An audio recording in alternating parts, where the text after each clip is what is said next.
Food reviews are a highly competitive genre of content on YouTube. It's like being a professional athlete. Millions will try, but few will succeed. I mean, look no further than the godfather of flavor, the perfect palate, Review Brah.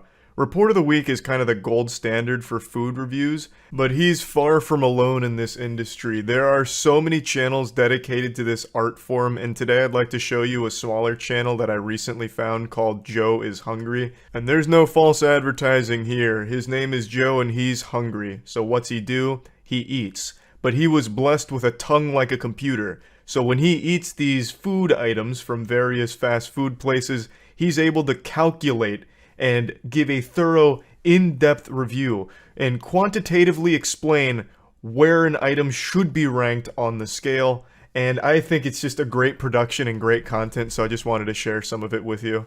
I've seen this guy before. Haven't we watched him for the food reviews? Back during the food dip era? Let's see what he thought about the new Enchilito.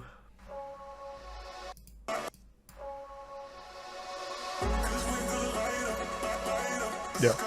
I absolutely remember this.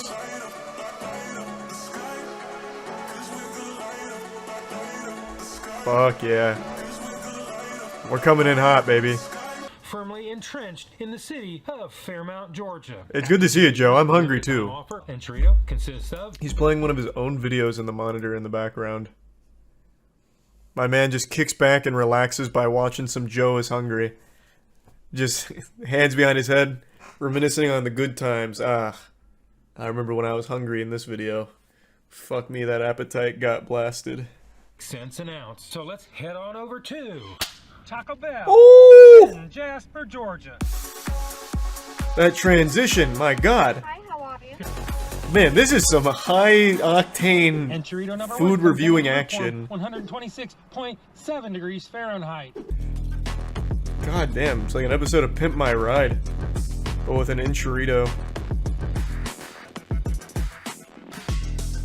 That's the best the Enchilito's ever looked. They should be paying Joe for this. This actually is... I hope we have 5 camera angles for this one. And can we get a 1,000 frame per second slow-mo cam? Woo! Look at the way that Enchilito just vanishes in his gullet. I use the same sour cream.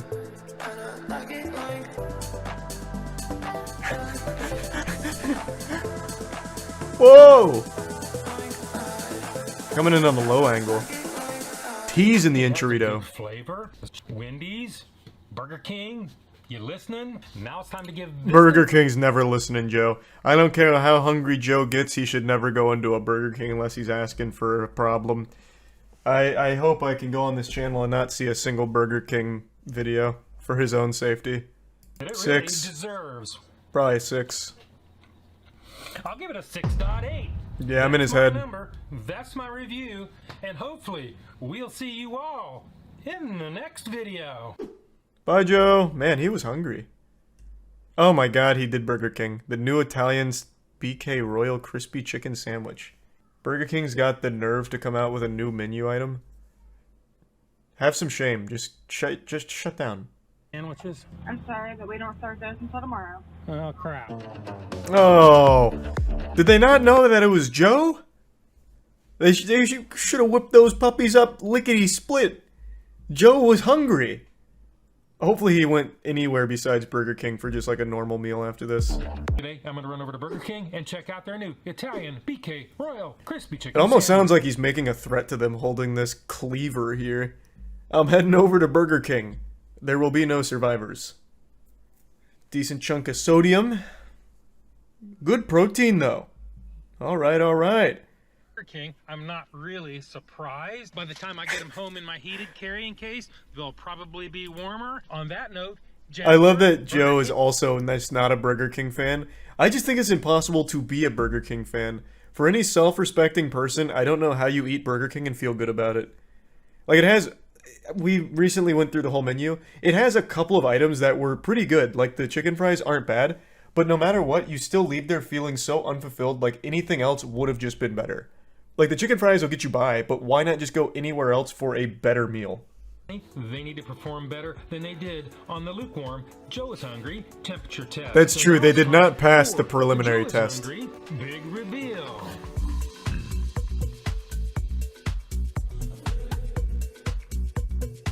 Is this the same song from the last big reveal? You know what Joe should... Man, this goes so hard. This is like an album cover. Joe should really incorporate like viewer music into this section for the Joe's big reveal. I bet people would be honored. You could just have like some viewer tracks going in like real hard. Like Shoddy Wanna Fuck or something. And then completely change like the editing style for it. Maybe pyrotechnics in the background or something too. Come out like a WWE wrestler with the BK Royal chicken sandwich. Not even Joe can make that look very good. Woo! Man's a lethal weapon with that blade. I will give Burger King credit where credit's due here. This is different chicken than they use for their normal chicken sandwich. So they're well, actually, it might not be. I can't quite tell. I'm pretty sure it is. I don't know. But then the chicken they use for their normal chicken sandwich is hardly chicken. I'm pretty sure it's just a different colored sponge. Like, I'm sure they just, like, spray paint that in the back and fabricate it, like, 3D print it. Because it's not chicken. It is actually the worst chicken in the world. If you just get a normal Burger King chicken sandwich, they serve it on a hoagie, and it is downright inedible. Like, it shouldn't be allowed to be served. And this is what it's supposed to look like. This is the real deal.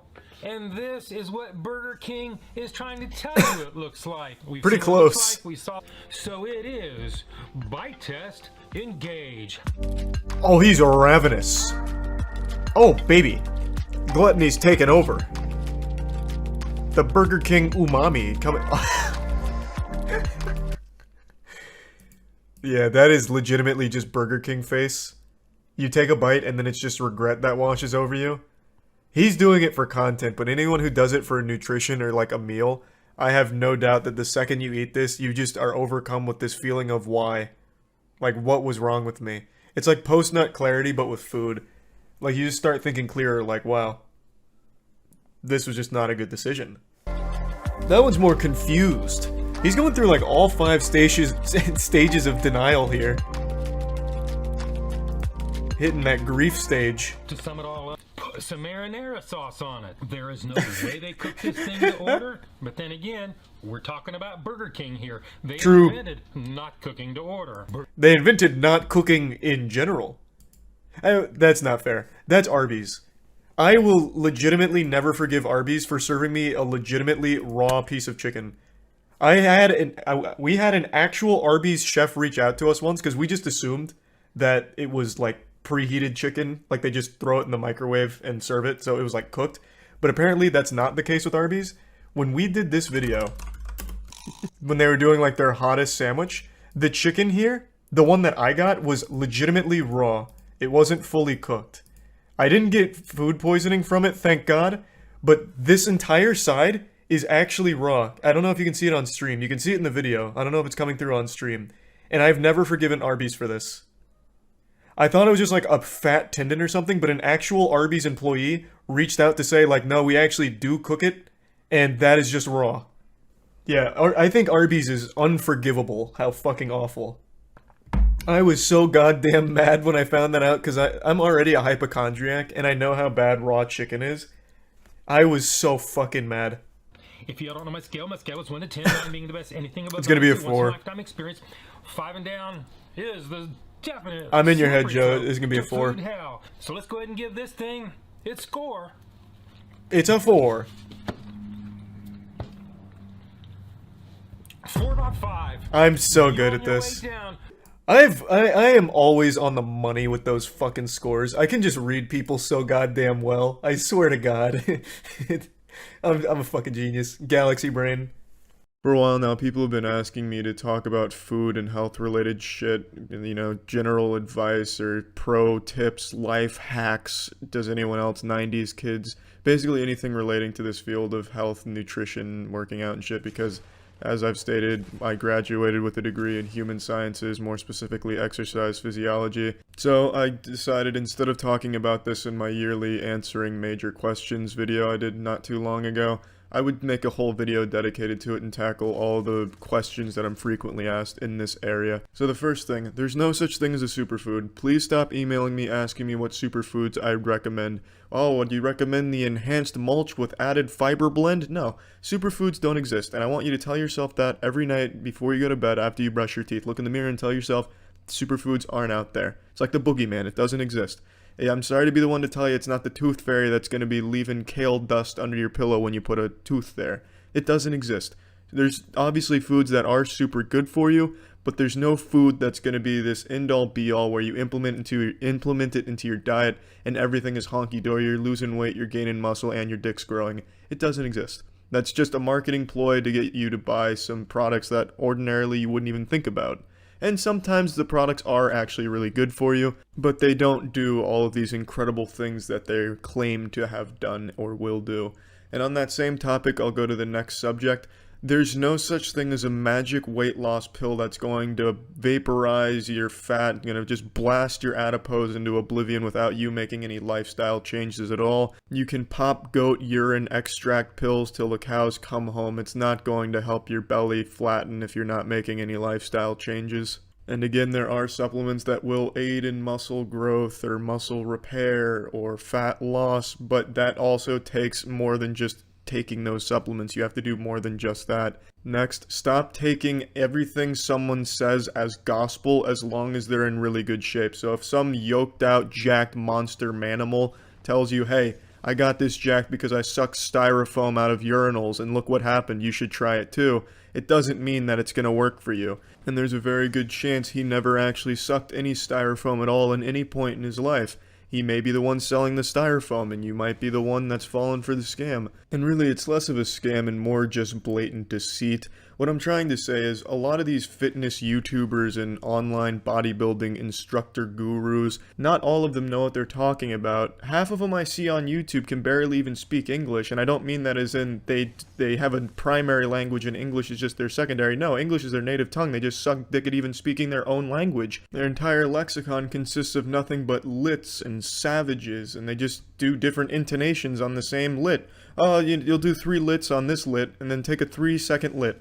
It's embarrassing to watch half of the fitness YouTubers on here. And a lot of these, secret things the government doesn't want you to know for muscle gain, these secret conspiracies that we're busting wide open here, smash that like button, it's just bullshit. And it's there just to make you click on it. And it makes sense because a lot of people, they're familiar with the same shit. They don't want to keep hearing the same routines, the same shit over and over again. So if they see something like ancient Mayan bodybuilding technique the science doesn't want you to know about, they'll click on it and they'll probably even give it a try no matter how dumb or dangerous it is, Let's say the ancient Mayan bodybuilding technique generic fitness YouTuber preaching about is you put your head in some sand for 2 days and 2 nights, and then when you take your head out of the sand, you're an Adonis. It's not going to work, but people will still try it because it's just something different. People don't want to keep hearing the same shit over and over again. They want a fast-track thing that, that's been overlooked. They want to just stumble upon this secret thing that no one's trying, and they want it to work. And 9 times out of 10, that shit doesn't work. The things you don't hear about, forgotten techniques, they're forgotten for a reason because they weren't effective. And then these people that want to drive some attention to their site or their channel or whatever, they'll pander to that drive that makes people want to find something that's faster, that's more efficient, that nobody knows about, and they'll just hop on board, click it, and give it a try. It won't work, and then they'll get discouraged. And then, they've already tried everything, and they feel like it's on them. I've tried everything people talk about, it doesn't work, and now I've tried this ancient Neptunian, Atlantean bodybuilding technique, and that didn't work either. It must just be me, and then they stop working out because they get discouraged, and it's sad. It's fucking sad. So please just stop listening to a lot of fitness YouTubers that don't really know what they're talking about. Do your own research. Don't just take somebody's word for it just because they're in good shape. Now let's move on to the most common question asked in anything regarding health and fitness. How do I lose fat? How do I get a flatter stomach? First thing you need to accept, you can't spot treat fat. You can't choose where on your body you lose fat from based on the exercise. For example, doing 1,000 sit-ups an hour, it's going to improve the strength of your abs. They're going to be a lot stronger, but it's not going to give you a six-pack if it's still buried under 10 layers of fat. You don't need to work out either if your only goal is losing weight, losing fat. That all boils down to your diet, 100%. Working out is just if you want to build muscle as well, and it'll also help with burning fat and such, because the more muscle you have on your body, the easier it becomes to burn fat. I know that's not what you want to hear, and I'm sure you've been told the old calories in versus calories out a million times, but that genuinely is what it boils down to. Just controlling how much you eat. And you can overeat if you're compensating for it with exercise and working out. You know, you're doing jumping jacks with soft nut sacks and you're just hitting it hard out there, going for gold, going fast and eating ass. Then yeah, you can definitely eat more than normal without gaining weight or fat because you've burned those calories. Now I'm going to branch off of this subject into two other really popular ones that I get asked about a lot. The first being, what should I eat in order to lose weight and such? What should I be looking for? What diet? Well, I don't really like to recommend diets because that implies that it should end at some point, where what you really should be looking for is a lifestyle change or an approach to how you eat, which should translate over a long course of time. Obviously, you can keep changing up how you eat. I constantly do, depending on my goals, but a diet really implies like this ephemeral 1 hour change or something, and that's not effective. But that being said, I do recommend a ketogenic diet. And this kind of goes against what I just said. It's a bit contradictory because I only recommend the ketogenic diet until you reach your goal. And then I would switch into just eating with common sense. A ketogenic diet's one I talked about in the past. It's where you reduce carbs a lot and you increase your fat and protein intake. That's a ketogenic diet in a nutshell. It's extremely effective. There's tons of research on it, so I'd encourage all of you out there that are curious about it or even thinking about trying it to do your own research and see what you think. There's definitely a lot more reputable studies on ketogenic diet than a lot of other stupid ones that fitness YouTubers present. You know, like, oh, hey, I'm generic fitness YouTuber 19. Here's my diet recommendation. It's called the Coca Duty. Here's some research, and they link to like fucking mcdonalds.com/research. It's just, there's real studies on keto diets, and I do think they're very well conducted for the most part. Another one that I'd also recommend that's also extremely popular right now is intermittent fasting.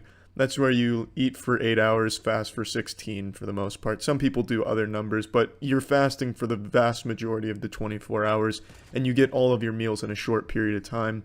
The idea behind that is when you eat all of your meals close together, you give your body so much more time to digest it and focus on other processes like building muscle if you're trying to get muscular.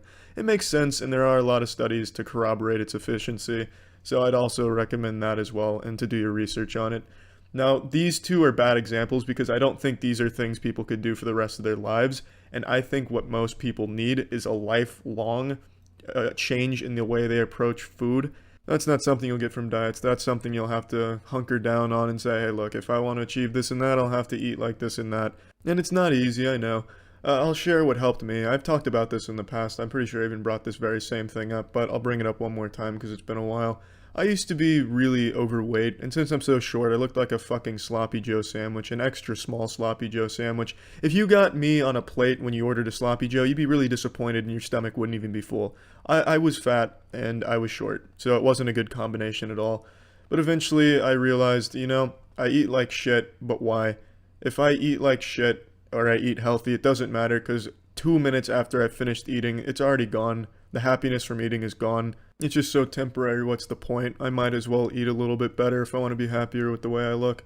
So that's a perspective that helped me out. Now going on to the next part of this topic is how to work out and what to do to gain muscle and such. Well, I don't want to design a general workout plan for everyone out there or give a general workout routine or anything like that. But I will say you want as many compound lifts as possible. When I say compound lift, I'm talking things like the bench press, the deadlift, the squat, the big three. I'm sure all of you have heard of those before. They're very popular for a very good reason. They recruit a lot of muscles to complete the movement. They increase testosterone. It's what you want. That's what you're looking for. But if you don't really care about weightlifting, you don't have to do weightlifting to get muscular. Calisthenics is extremely effective. In fact, it's probably even better if you're only looking for an athletic physique. You'll probably get more tone and ripped off a calisthenic-focused exercise routine. Calisthenics are body weight.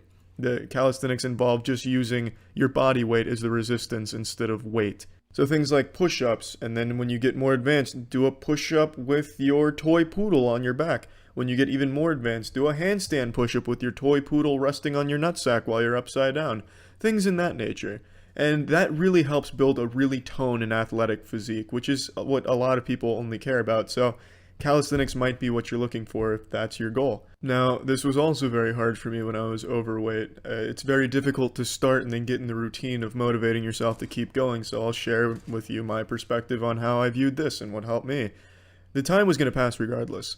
You know, let's say I wanted to spend I didn't want to spend an hour at the gym, but let's say I went and spent an hour to the gym and I fucking hated it. Well, that hour was going to pass no matter what I did, so at least I spent an hour helping me get to a point where I'm not disgusted every time I look in the mirror and want to fucking puke out of my penis hole.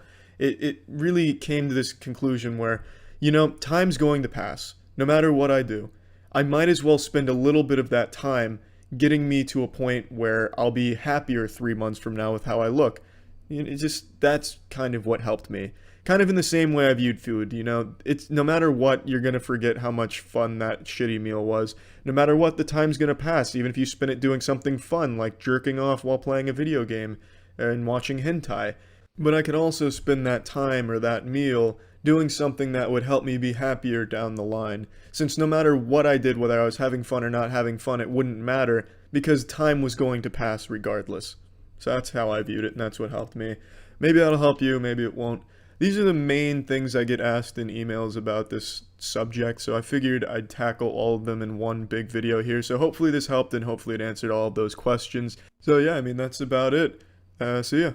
So tell me again about how you almost ruined Christmas with that fat shit. A classic Christmas tale as old as time itself. Well, this one goes out to all you Christmas enthusiasts out there. Gather around your fireplace, put on your best bathrobe, and just cuddle on up as I tell you this timeless tale. A tale Dr. Seuss would be afraid to tell you, but I'm not. I go where Dr. Seuss never would. So, I'm not a religious man by any means. I've seen Rick and Morty. I've been wubba-lubba-dub-dub to enlightenment. Rick Sanchez has opened my third fucking eye, you know. But Tiana's family is moderately religious, so they go to church every Christmas Eve.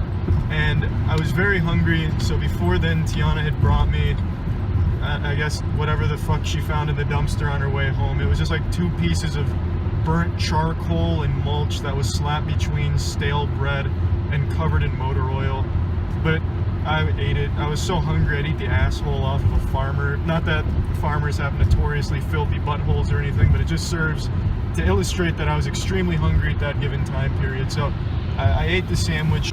Upon finishing that unholy abomination of what some people would call food, I suppose, I could immediately feel a fat shit cooking deep within my rectum that was going to send 2018 out with a bang. I only wish I had more time to evacuate my ass before going to church, but we were cutting it close. We were down to the wire in the 4th quarter, and I didn't have time. We needed to get to church because the service was at 4, and it was like 3:35 when I finished eating whatever she pulled up from the soil on her way home. And I knew that this was probably going to be how I died. I thought it was going to be an absolute disaster. It felt as though God himself was exorcising my asshole. I was going to shit out all of my Christmas spirit. God himself would smell it, and he would frown upon what he had put on this earth. His creation disappointed him.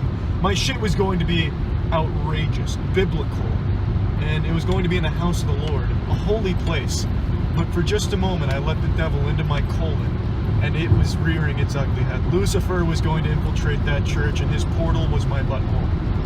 And so I was cooking up this hard stomach aching, big shit ready to rock and roll, and we got in the car. I was being a trooper like a champion. I hopped in the car, and Tiana's dad was fucking drifting around corners, which didn't help. I was just getting the juices flowing, fucking scooting in sideways to church right in the nick of time to make it to the service.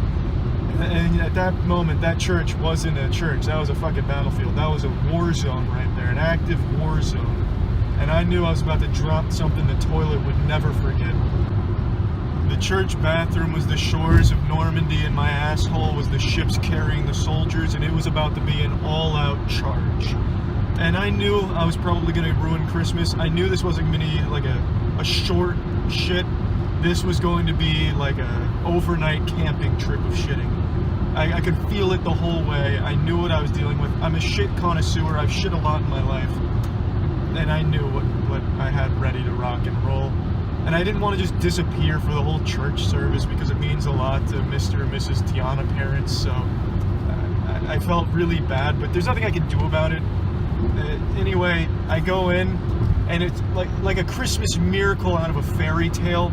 The second I sat down in the pews with the church manuscript or the schedule, whatever the fuck is going on, the basketball roster, whatever the fuck they talk about Christmas Eve for church, as soon as I started reading that, I didn't have to shit at all. The Lord pulled the shit from my colon for just that moment, and I made it through the entire service without taking a fat shit. And that's how Christmas of 2018 was spared in the Pennsylvania area. And how many songs did you sing at church, Charlie? 0 songs. I'm surprised the church wasn't singing to me. Hey, he did it. He didn't fucking poop himself over there. Yeehaw! Holy night. Silent charting over there.